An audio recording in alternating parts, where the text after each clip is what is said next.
पिंडज प्रवरारूढ़ा चंडकोपास्त्र कैर्युता प्रसादम तनुते मह्य चंद्र घंटेति विश्रुता। माँ दुर्गा जी की तीसरी शक्ति का नाम माँ चंद्र घंटा है। नवरात्रि उपासना में तीसरे दिन माँ चंद्र घंटा विग्रह की पूजा और आराधना की जाती है। माँ चंद्र घंटा का यह स्वरूप परम शांतिदायक और कल्याणकारी है। इनके मस्तक में घंटे के आकार का अर्धचंद्र है। इसी कारण से इन्हें चंद्र घंटा देवी कहा जाता है। माँ चंद्र घंटा के शरीर का रंग स्वर्ण के समान चमकीला है। माँ चंद्र घंटा के 10 हाथ हैं और इनके 10 हाथों में खड्ग शस्त्र तथा बाण अस्त्र विभूषित है। माँ चंद्र घंटा का वाहन सिंह है और इनकी मुद्रा हमेशा युद्ध के लिए तैयार रहने की होती है। इनके घंटे की भयानक चंड ध्वनि से अत्याचारी दानव दैत्य राक्षस सदैव भयभीत रहते हैं। नवरात्रों की माँ दुर्गा की उपासना में तीसरे दिन की पूजा का अत्यधिक महत्व है। इस दिन साधक का मन मणिपुर चक्र में प्रविष्ट होता है। माँ चंद्र घंटा की कृपा से साधक को अलौकिक वस्तुओं के दर्शन होते हैं और दिव्य सुगंधियों का अनुभव भी होता है और अनेकों प्रकार की दिव्य ध्वनियां सुनाई देती हैं।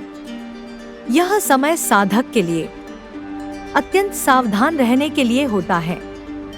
माँ चंद्र घंटा की कृपा से साधक के समस्त पाप और बाधाएं समाप्त हो जाती हैं और इनकी आराधना सदैव फलदायी होती है, क्योंकि माँ चंद्र घंटा की मुद्रा सदैव युद्ध के लिए तैयार रहने की होती है। इसलिए भक्तों के कष्ट का निवारण ये अत्यंत शीघ्र कर देती हैं और माँ चंद्र घंटा का वाहन सिंह है। अतः माँ चंद्र घंटा का उपासक सिंह की तरह पराक्रमी और निर्भय हो जाता है। माँ चंद्र घंटा के घंटे की ध्वनि सदा अपने भक्तों की प्रेत बाधा से रक्षा करती रहती है और इनका ध्यान करते ही शरणागत की रक्षा के लिए इस घंटे की ध्वनि बज उठती है।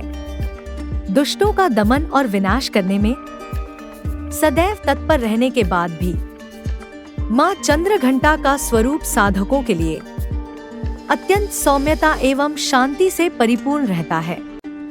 माँ चंद्र घंटा की आराधना से प्राप्त होने वाला एक बहुत बड़ा सद्गुण यह भी है कि साधक में वीरता निर्भयता के साथ ही सौम्यता एवं विनम्रता का भी विकास होता है और साधक के मुख नेत्र तथा संपूर्ण शरीर में कांति गुण की वृद्धि होती है और साधक के स्वर में दिव्य अलौकिक माधुर्य का समावेश हो जाता है।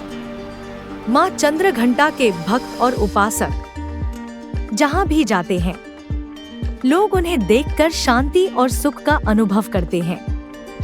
माँ चंद्र घंटा के साधकों के शरीर से दिव्य प्रकाश युक्त परमाणुओं का अदृश्य विकिरण होता रहता है और यह दिव्य क्रिया साधारण आंखों से दिखलाई नहीं देती, किंतु साधक और उसके संपर्क में आने वाले भक्त इस बात का अनुभव हमेशा भली भांति से करते रहते हैं और हमें हमेशा अपने मन वचन कर्म और शरीर को विहित विधि विधान के अनुसार पूर्णतः परिशुद्ध एवं पवित्र करके माँ चंद्र घंटा की शरणागत होकर उनकी उपासना और आराधना में तत्पर रहना चाहिए।